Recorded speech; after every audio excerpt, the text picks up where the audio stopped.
कर्नाटक में मई 2023 में संपन्न विधानसभा चुनाव में भारी जीत हासिल कर कांग्रेस सत्ता पर काबिज हुई थी।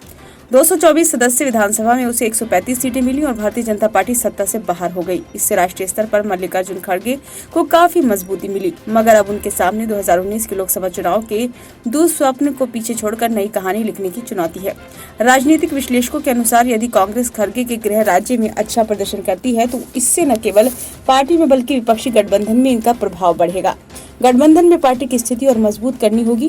खड़गे ने इस बार कांग्रेस अध्यक्ष के नाते और विपक्षी गठबंधन के सहयोगी दलों के साथ समन्वय की जिम्मेदारियों के चलते चुनाव नहीं लड़ने का फैसला किया है।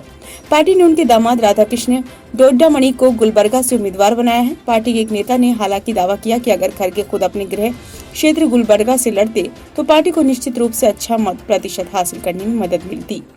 मल्लिकार्जुन खड़गे 2009 और 2014 के लोकसभा चुनाव में गुलबर्गा संसदीय सीट से जीत गए थे। हालांकि 2019 के चुनाव में ये जीत की हैट्रिक नहीं लगा पाए और उन्हें हार का सामना करना पड़ा था।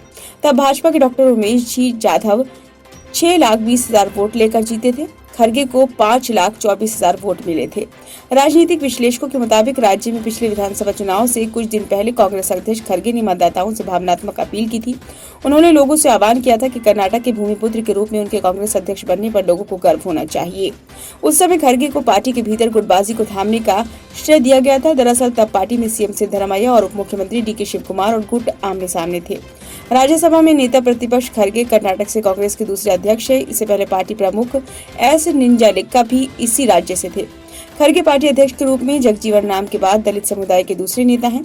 मतदाताओं को लुभाने के लिए कांग्रेस मुख्य रूप से 5 गारंटी लागू करने की बात कर रही है। इसके अलावा जनाधार बढ़ाने, खासतौर पर दलितों तथा वंचित वर्गों से संपर्क साधने के लिए खड़गे फैक्टर को भुनाने का प्रयास करेगी। राजनीतिक प्रवेशकों के अनुसार कांग्रेस को राज्य में सत्तारूढ़ दल होने का फायदा मिलेगा।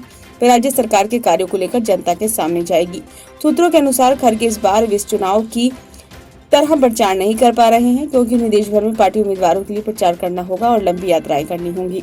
2019 के नतीजे: पार्टी सीट भाजपा 25, कांग्रेस 1, जदयू 1, निर्दलीय 1। जातिगत अनुपात 19.5% अनुसूचित, 7% ST, 16% OBC, 14% मुस्लिम, 14% लिंगायत, 11% वोक्का लिगा। ब्यूरो रिपोर्ट, नई दिल्ली।